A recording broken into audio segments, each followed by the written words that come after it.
Hello friends, welcome back to my channel Simna's food. അപ്പോൾ ഇന്ന് ഞാൻ വന്നിട്ടുള്ളത് നമുക്ക് ബ്രെഡും മുട്ടയും വെച്ചിട്ട് എളുപ്പത്തിൽ ചെയ്തെടുക്കാൻ പറ്റിയ നല്ലൊരു സ്നാക്കിൻ്റെ റെസിപ്പിയാണ് കേട്ടോ. പുറമേ നല്ല ക്രിസ്പിയും അതുപോലെ ഉള്ളിൽ നല്ല സോഫ്റ്റും ആയിട്ടുള്ള നല്ലൊരു റെസിപ്പിയാണ് കേട്ടോ. ഇത് നമുക്ക് വൈകുന്നേരങ്ങളിൽ ചായയുടെ കൂടെയൊക്കെ കഴിക്കാൻ പറ്റിയ നല്ലൊരു റെസിപ്പിയാണ്. അപ്പോൾ നമുക്ക് പെട്ടെന്ന് തന്നെ ഈ ഒരു ബ്രെഡും മുട്ടയും വെച്ചിട്ടുള്ള ഈ ഒരു സ്നാക്ക് എങ്ങനെ തയ്യാറാക്കും നോക്കാം. അപ്പോൾ ബ്രെഡ് കൊണ്ടുള്ള ഈ ഒരു സ്നാക്ക് റെഡിയാക്കാനായിട്ട് നമുക്ക് ആദ്യം അതിൻ്റെ മസാല ഒന്ന് റെഡിയാക്കി എടുക്കണം. അതിനായിട്ട് ഇതേ സ്റ്റൗവിൽ ഞാനൊരു പാൻ വെച്ച് കൊടുത്തിട്ടുണ്ട്. ആ പാനിൽ കുറച്ച് വെളിച്ചെണ്ണ ഒഴിച്ചു കൊടുത്തിട്ടുണ്ട് കേട്ടോ. ഇനി വെളിച്ചെണ്ണ ഒഴിക്കാൻ താല്പര്യമില്ലാത്തവർ അതിന് പകരമായിട്ട് ഏതെങ്കിലും ഒരു ഓയിൽ ഉപയോഗിച്ചാലും മതിയാവും. അപ്പോൾ വെളിച്ചെണ്ണ നന്നായിട്ട് ചൂടാവുന്ന സമയത്ത് ഇതേ 2 മീഡിയം സൈസുള്ള സവാള ഞാൻ ചെറുതായിട്ട് കട്ട് ചെയ്ത് എടുത്തിട്ടുണ്ട്. അതുപോലെ ഒരു പച്ചമുളക് വട്ടത്തിൽ കട്ട് ചെയ്ത് എടുത്തിട്ടുണ്ട് കേട്ടോ. അത് മുഴുവനായിട്ട് ഇതേ നമുക്ക് ഇതിലോട്ട് അങ്ങോട്ട് ചേർത്ത് കൊടുക്കാം. ഇനി ഇതിൻ്റെ കൂടെ തന്നെ 1 ടീസ്പൂൺ നിറയെ ഇഞ്ചി വെളുത്തുള്ളി പേസ്റ്റും കൂടി ഞാൻ ചേർത്ത് കൊടുക്കുന്നുണ്ട്. അപ്പോൾ ഇഞ്ചി എന്ന് പറയുമ്പോൾ ഒരു ചെറിയൊരു പീസ് ഇഞ്ചി, അതുപോലെ വെളുത്തുള്ളി ഒരു 3 അല്ലി വെളുത്തുള്ളി വരും കേട്ടോ. ഇനി ഇത് ഈ ഒരു സവാള വാടിക്കെട്ടാൻ ആവശ്യമായിട്ടുള്ള ഒരു നുള്ളു ഉപ്പും കൂടി നമുക്ക് ഇതിലോട്ട് അങ്ങോട്ട് ഇട്ട് കൊടുക്കാം. ഇനി ഇതെല്ലാം കൂടി നമുക്ക് നന്നായിട്ടൊന്ന് വറുത്തെടുക്കാം. അപ്പോൾ വഴറ്റിയെടുക്കുമ്പോൾ ശ്രദ്ധിക്കുക, ഒരുപാട് ബ്രൗൺ കളറാവേണ്ട ആവശ്യമൊന്നുമില്ല.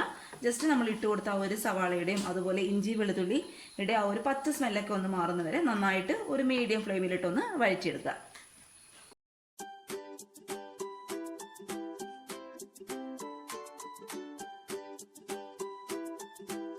ഇട്ട് കൊടുത്ത സവാളയൊക്കെ അത്യാവശ്യം നന്നായിട്ട് ഒന്ന് വഴണ്ട് വന്നിട്ടുണ്ട്. ഇനി ഈ ഒരു സമയത്ത് നമുക്ക് ഇതിലോട്ട് ആവശ്യമായിട്ടുള്ള തക്കാളി ഇട്ട് കൊടുക്കാം.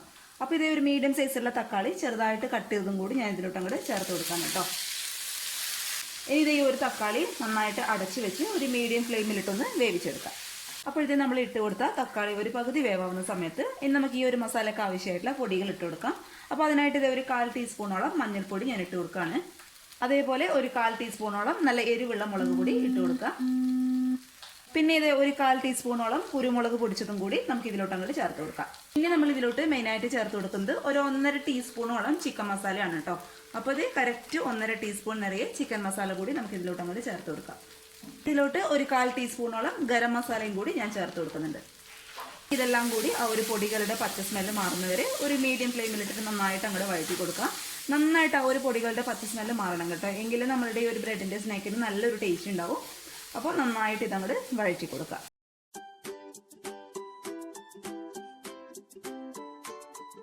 നമ്മൾ ഇട്ട് കൊടുത്ത പൊടികളുടെ പച്ച സ്മെല്ലൊക്കെ അത്യാവശ്യം നന്നായിട്ട് മാറുന്ന സമയത്ത് ഇനി നമ്മൾ ഇതിലോട്ട് ചേർത്ത് കൊടുക്കാൻ പോകുന്നത് ഒരു 1/4 ഗ്ലാസോളം നല്ല ചൂടുവെള്ളമാണ് കേട്ടോ.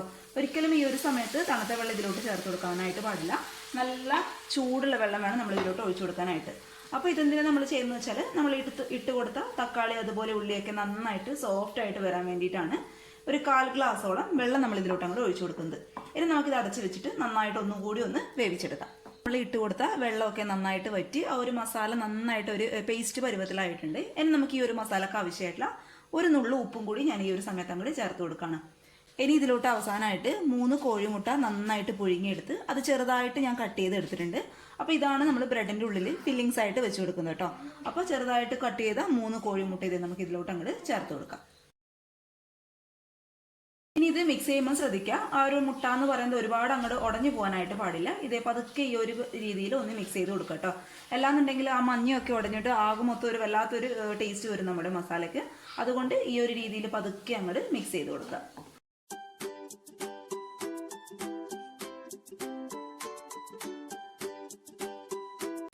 അപ്പോൾ ഇത് നമ്മുടെ മസാല ഇവിടെ റെഡി ആയിട്ടുണ്ട്. ഇനി അവസാനം ഇതിലോട്ട് ഒരു 1/2 ടീസ്പൂണോളം സാധാരണ അതായത് പച്ച വെളിച്ചെണ്ണയും കൂടി ഞാൻ ഒഴിച്ചു കൊടുക്കുന്നുണ്ട്. ഇനി ഈ ഒരു സമയത്ത് നിങ്ങളുടെ കയ്യിൽ മല്ലിയില ഉണ്ടെന്നുണ്ടെങ്കിൽ കുറച്ച് മല്ലിയിലയും കൂടി തൂക്കി കൊടുത്തിട്ട് സ്റ്റൗ അങ്ങോട്ട് ഓഫ് ചെയ്യാം കേട്ടോ. ഇനി ഇതേ മറ്റൊരു പാത്രത്തിൽ ഒരു 3 ടീസ്പൂണോളം മൈദ ഞാൻ ഇട്ട് കൊടുക്കുന്നുണ്ട്. അപ്പോൾ ഇതേ 3 ടീസ്പൂൺ നിറയെ മൈദ. അതിൻ്റെ കൂടെ ഒരു 1/2 ടീസ്പൂണോളം എരിവുള്ള മുളക് പൊടി നമുക്ക് ഇട്ട് കൊടുക്കാം. ഇനി ഇതിലോട്ട് കുറച്ച് ഉപ്പും കൂടി ഞാൻ ചേർത്ത് കൊടുക്കുകയാണ്. ഇനി ഇതിലോട്ട് കുറച്ച് വെള്ളം ഒഴിച്ചിട്ട് ഒരു തിക്ക് ബാറ്ററാക്കി എടുക്കണം കേട്ടോ. ഒരുപാട് വെള്ളം ഒഴിക്കേണ്ട ആവശ്യമില്ല. കുറച്ച് വെള്ളം ഒഴിച്ചിട്ട് നന്നായിട്ട് ഒരുപാട് ലൂസായി പോകേണ്ട മാവ് ഇത്തിരി തിക്കായിട്ടുള്ള കൺസിസ്റ്റൻസിയിൽ നമുക്ക് ബാറ്റർ റെഡിയാക്കി എടുക്കാം. അപ്പോൾ വെള്ളം എന്ന് പറയുന്നത് സാധാരണ വെള്ളമാണ് കേട്ടോ, ചൂടുള്ള വെള്ളമൊന്നുമല്ല. സാധാരണ വെള്ളം കുറച്ചായിട്ട് ഒഴിച്ചു കൊടുത്ത് ഒരു തിക്ക് ബാറ്റർ ആക്കിയെടുക്കാം.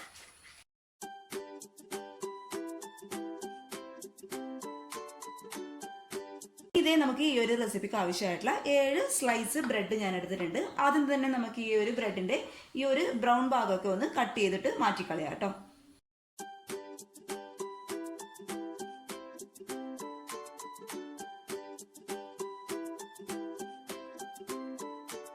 ബ്രെഡിൻ്റെ ആ ഒരു സൈഡ് ഭാഗമൊക്കെ കംപ്ലീറ്റ് ആയിട്ട് ഞാൻ കളഞ്ഞെടുത്തിട്ടുണ്ട്. ഇനി നമുക്ക് ഈ ഒരു ബ്രെഡിൻ്റെ ഈ സൈഡ് ഭാഗം മിക്സിയുടെ ജാറിലിട്ട് ഒന്ന് പൊടിച്ചെടുക്കണം. നമുക്കൊരു ബ്രെഡ് ക്രംസ് റെഡിയാക്കി എടുക്കണം കേട്ടോ.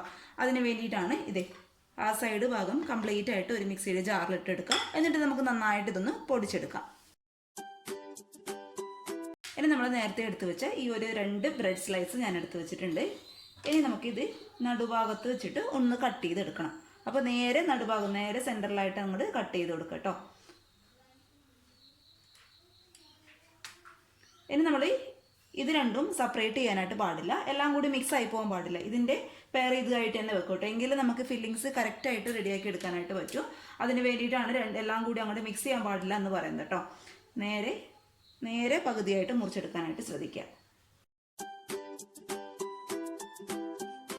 ഇനി നമ്മളിത് ഒരു ബ്രെഡ് സ്ലൈസ് എടുത്ത് അതിൻ്റെ മുകളിലോട്ടായിട്ട് നമ്മൾ നേരത്തെ റെഡിയാക്കി വെച്ച മസാല ഏകദേശം 1 ടീസ്പൂണോളം ഇട്ട് കൊടുത്താൽ മതിയാകും കേട്ടോ. കാരണം ഒരുപാട് നമ്മൾ മസാല ഇതിൻ്റെ ഉള്ളിലോട്ട് വെച്ച് കൊടുക്കുകയാണെന്നുണ്ടെങ്കിൽ നമ്മൾ മറ്റൊരു ബ്രെഡ് സ്ലൈസ് വെച്ചിട്ട് ഇത് കവർ ചെയ്യാനായിട്ട് പോവുകയാണ്. അപ്പോൾ ആ ഒരു സമയത്ത് ഫില്ലിങ്സ് എല്ലാം കൂടി പുറത്ത് പോകാനുള്ള ചാൻസ് ഉണ്ട്. അതുകൊണ്ട് കുറച്ച് മാത്രം അതിൽ കൊള്ളുന്ന രീതിയിൽ മാത്രം വെച്ച് കൊടുത്താൽ മതി. എന്നിട്ട് മറ്റൊരു ബ്രെഡ് സ്ലൈസ് വെച്ചിട്ട് ഇത് നന്നായിട്ടൊന്ന് കവർ ചെയ്യുക.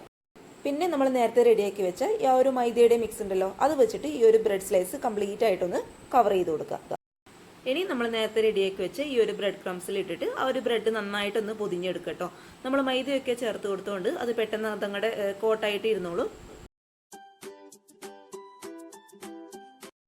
ഇനി ഈ ഒരു രീതിയിൽ എല്ലാ ബ്രെഡ് സ്ലൈസിൻ്റെ ഉള്ളിലും ആ ഒരു ഫില്ലിങ്സ് വെച്ചിട്ട് ബ്രെഡ് ക്രംസിൽ ഇട്ടിട്ട് നന്നായിട്ടൊന്ന് കോട്ട് ചെയ്തെടുക്കുക. നമ്മൾ ബ്രെഡ് ക്രംസിൽ എന്തിനാണ് ഇത് ഡിപ്പ് ചെയ്യുന്നതെന്ന് വെച്ചാൽ നമ്മുടെ ഈ ഒരു സ്നാക്കിന് നല്ലൊരു ക്രിസ്മസ് കിട്ടാൻ വേണ്ടിയിട്ടാണ് ഈ ഒരു രീതിയിൽ ചെയ്തെടുക്കുന്നത്.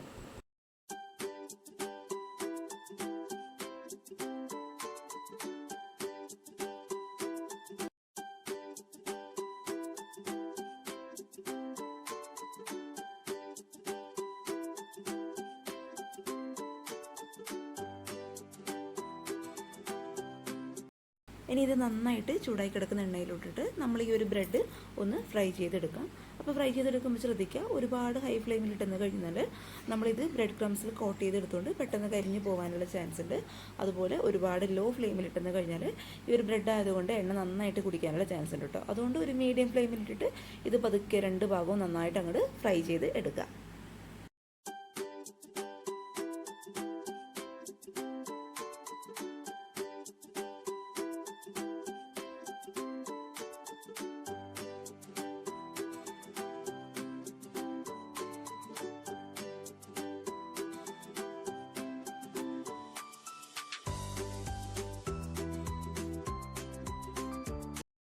അപ്പോഴിത് മുഴുവനായിട്ട് ഞാനിവിടെ ഫ്രൈ ചെയ്തെടുത്തിട്ടുണ്ട്. പുറമേ നല്ല ക്രിസ്പിയും അതുപോലെ ഉള്ളിൽ നല്ല സോഫ്റ്റും ആയിട്ടുള്ള നല്ലൊരു ചായക്കടിയുടെ റെസിപ്പിയാണ് ഇട്ടത്. അപ്പോൾ എല്ലാവരും ഒന്ന് ട്രൈ ചെയ്ത് നോക്കുക. പിന്നെ ഈ ഒരു ചാനലിൻ്റെ വീഡിയോസൊക്കെ ആദ്യമായിട്ട് ആരെങ്കിലും കാണുകയാണെന്നുണ്ടെങ്കിൽ ഒന്ന് സബ്സ്ക്രൈബ് ചെയ്ത് സപ്പോർട്ട് ചെയ്യണേ. കൂടാതെ തൊട്ടടുത്തുള്ള കുഞ്ഞ് ബെല്ലൈക്കൺ കൂടി ഇനാബിൾ ചെയ്ത് ഓൾ എന്നുള്ള ഓപ്ഷൻ ക്ലിക്ക് ചെയ്യുകയാണെന്നുണ്ടെങ്കിൽ ഇതുപോലുള്ള നല്ല നല്ല വീഡിയോസ് ഞാൻ ഇടുമ്പോൾ നിങ്ങൾക്ക് പെട്ടെന്ന് നോട്ടിഫിക്കേഷനായിട്ട് കിട്ടുന്നതായിരിക്കും കേട്ടോ.